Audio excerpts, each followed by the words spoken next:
Hey everybody, welcome back to another episode of Denmark 101. Today I want to talk to you about ties. Obviously I'm not wearing one. It would be kind of weird if I sat down in front of you here and I had a tie on, right? A little too formal. It would probably create a barrier between us. And I think that's something that's really interesting. I'm going to cover do a couple videos where I talk a little bit about searching for work and presenting and giving talks here in Denmark. Now, one of the things that's very, very interesting is that quite often you don't see people wearing ties. This is at fancy restaurants, this is for presentations, and for many job interviews. Now, coming from the US, I spent some time in real estate, spent some time in mergers and acquisitions, the finance industry. Ties are a pretty big part of it. Even I think when I applied for a retail job, I probably wore a tie. That there's a formality element to that. And I think that was actually a barrier that, kind of one of the kind of cultural faux pas that I made when I was applying for jobs here in Denmark initially.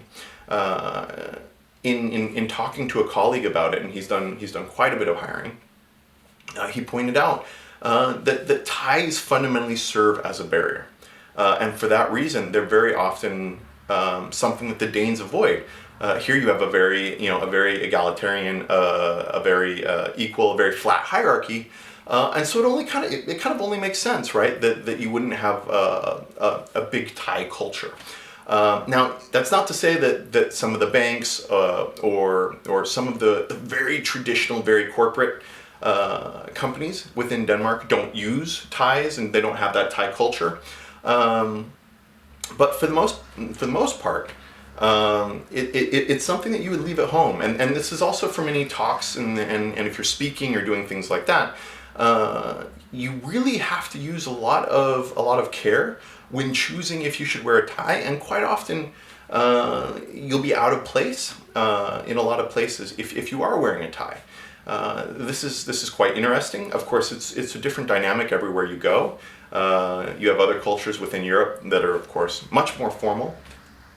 I would say that you probably even have more ties in Sweden, in other areas, within the Nordics.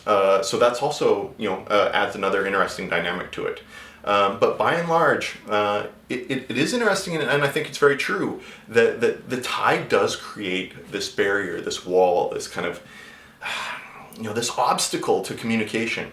So if your goal is to connect, if your goal is to be accepted, when you're speaking, when you're talking, when you're doing all these different things, you need to use your best judgment. But you can probably leave the tie at home. So I don't know. What do you think? I imagine this one might be kind of controversial. So I would love to hear your feedback, especially if you're Danish or if you're from the Nordics, on what your approach is to tie culture, what your industry is. And I'm talking about necktie culture here, of course, not culture from Thailand. But yeah, let's hear when you like to wear one, when you don't like to wear one. Your age may factor into that as well, right? Now, millennials, we're running around and we don't do that tie thing. But I think the hoodie thing is kind of out now too. So anyway, I will stop rambling and I will record another one about my job searching experience. So stay tuned. As always, comment, thumbs up, you name it. I love it. Love your questions, love your feedback. And thank you for tuning in to Denmark 101.